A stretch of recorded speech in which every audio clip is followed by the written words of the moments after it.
Hi guys, so we went to Safeway and we got a whole bunch of stuff because the 40-day Lent is over and we can now eat what we gave up. So I gave up spicy chips and I also gave up gummies.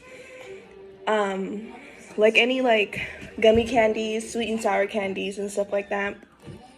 But I wasn't really feeling like any hot chips today, so I didn't get it. But this is what I got. So we got some Fat Boys ice cream sandwiches. I got some Toby gummies, and then we also got some bread. We got some chips. We also got some peanut M&Ms. Can you open it? Oh my god, so excited.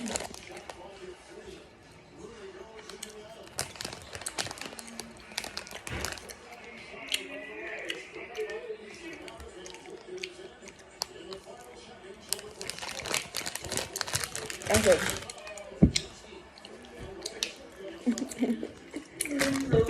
Thanks, Auntie Jay. You're welcome. She sponsored our Safeway trip.